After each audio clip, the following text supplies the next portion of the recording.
Hola, buenos días y bienvenidos a mi vídeo. Mi nombre es Alberto y yo soy original de una pequeña ciudad en España que se llama Palencia, pero llevo viviendo en Noruega ya 8 años y medio. Vine como estudiante y me enamoré del país, así que me quedé aquí y ahora estoy trabajando en una escuela de secundaria en Trondheim, en el medio de Noruega. En este vídeo voy a intentar responder a varias preguntas sobre la literatura infantil y juvenil. Y voy a empezar con la pregunta sobre el primer texto, que recoge las declaraciones de tres autores sobre la literatura infantil y juvenil en América Latina. Y quiero responder a por qué es importante la literatura infantil y juvenil. Y creo que de estos tres autores, el que mejor responde a esa pregunta es Horacio Caballo, que dice que la literatura infantil y juvenil no es solo importante, sino que es fundamental, porque con la literatura infantil y juvenil actuamos como mediadores para construir lectores, lo que ayuda a crear en el futuro a personas adultas que sean curiosas e imaginativas. También me gustaría destacar de este capítulo una idea interesante de la que habla Micaela Chirif, que, que la literatura infantil y juvenil es importante, pero no vale cualquier cosa. Hay literatura enfocada para niños y para adolescentes que también es mala, que puede ser estrictamente comercial. Así que lo que ella dice es que la literatura infantil y juvenil es importante, pero que es importante cuando es de calidad, cuando fomenta el pensamiento crítico, cuando fomenta la creatividad, la imaginación, la empatía, etcétera. Ahora voy a comentar el segundo texto, que es un compendio o un dossier con diferentes ideas sobre la literatura infantil y juvenil en Hispanoamérica, de la que voy a intentar resumir diversos capítulos o voy a intentar contaros cuáles son las ideas nuevas que me puedan haber surgido. En el primer episodio, que se llama Precursores, habla de lo que sería el pasado, lo que se hizo anteriormente a la aparición formalmente de la literatura infantil y juvenil. Y una idea que me gusta aquí bastante y que tal vez no había considerado en el pasado es la idea del patrimonio literario. Sería todo eso aquello que no está impreso, pero que tiene mucha idea en la cultura infantil y juvenil, como pueden ser los cuentos, la mitología o todo lo que tenga que ver con el folclore, canciones como las nanas o los juegos a los que los niños juegan, que muchas veces tienen rimas, o diferentes fórmulas como cuando un niño se hace daño y le dices la rima de sana, sana, sanita. El segundo episodio de este compendio, que se llama Matrioska. De este episodio, una idea que me ha resultado bastante curiosa es cuando habla de los libros de fantasía y de cómo mucha gente piensa que de un libro de fantasía no se saca nada útil. Em, Mientras que la autora de este episodio considera que el arte es mejor si no tiene función. Es algo que está relacionado con el anterior texto en el que Renato Mericoni también opina que el arte es mejor cuando no tiene función. Eh, de hecho, hay una frase que me gusta mucho en este episodio que dice que el gusto es misterioso, pero es verdadero. En un tercer episodio, en este dossier,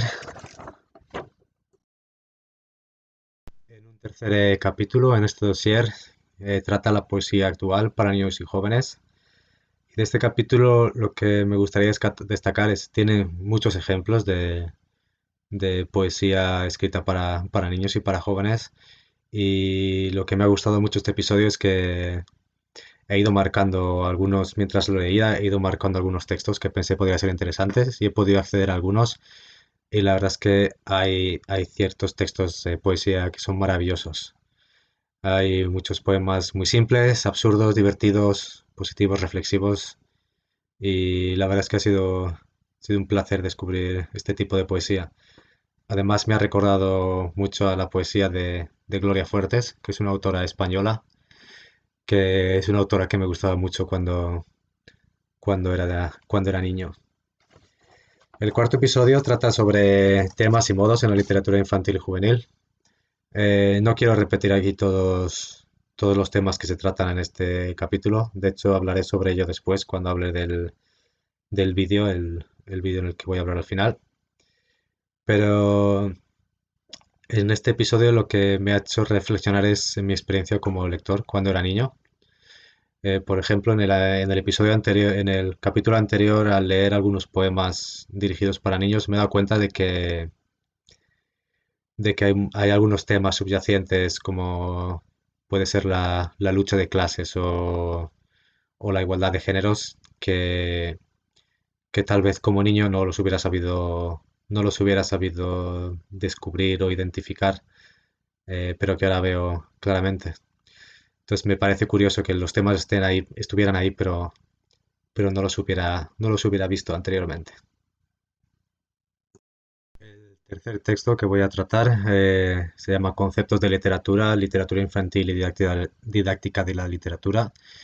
Y en él voy a intentar exponer algunas de las características de la literatura infantil y juvenil, aunque primero me gustaría hacer un poco crítica de este texto. Creo que en el texto se dedica demasiado tiempo a la polémica de gente que estaba en contra de denominar literatura o literatura infantil y juvenil, y no se habla tanto sobre las características de esta. Pero bueno, eh, al final del texto hay una clasificación hecha por Cerrillo Torremocha, que creo que es bastante interesante.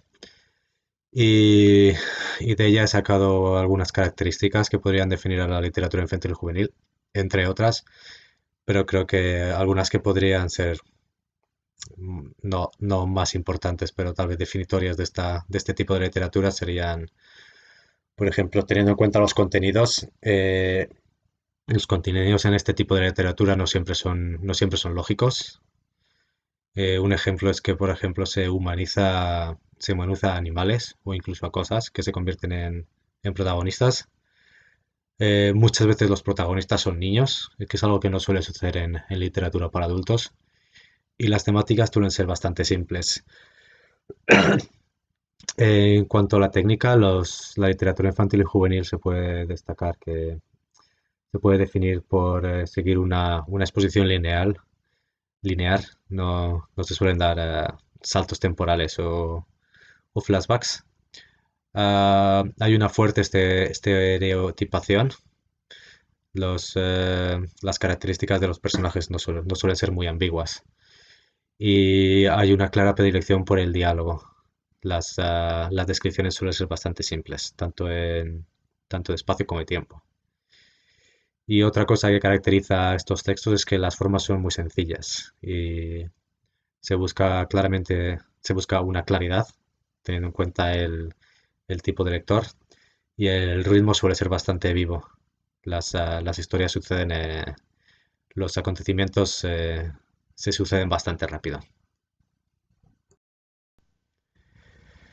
Ahora voy a comentar el vídeo de Eldis Baraute Benavides.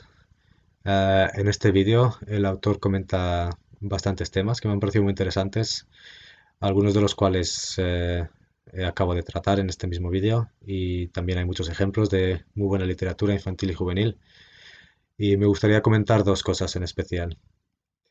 El primero, una cosa que me parece bastante curiosa, es cómo las temáticas, incluso en la literatura infantil y juvenil, igual que pasa en la literatura para adultos, son reflejos de la historia o de la sociedad del momento.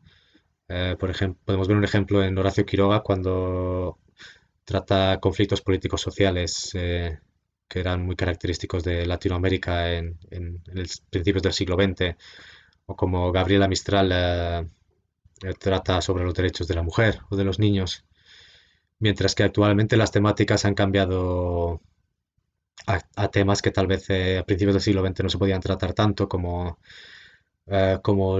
tal vez el divorcio de los padres que antes no se daba, o los derechos para las personas con diferente orientación sexual. El segundo tema que me gustaría trabajar sobre este vídeo es precisamente ese, Como hay temas actuales que son bastante trascendentales y que se tratan en literatura infantil y juvenil, como el racismo o la muerte, la emigración, la fragmentación del hogar porque los padres se han divorciado, porque falta la ausencia del padre o de la madre, o incluso orientación sexual. Eh, Hay gente que opina que estos temas no deberían tratarse, pero el autor considera que sí y yo estoy de acuerdo. Ah, yo pienso que a los niños no hay que mentirles, no hay que ocultarles la verdad. Eh, y de la misma forma, la literatura infantil y juvenil tiene que tratar estos temas que son actuales, que también pertenecen al entorno de los niños y de los adolescentes. Y que las temáticas no siempre tienen que ser positivas, pero tienen que ayudar a crear un criterio, tienen que ayudar a lo que comentábamos al principio, a crear seres creativos, imaginativos, a fomentar la empatía, la creatividad o la imaginación. Con esto termino mi vídeo. Espero que os guste y espero ansioso vuestros comentarios. Muchas gracias y adiós.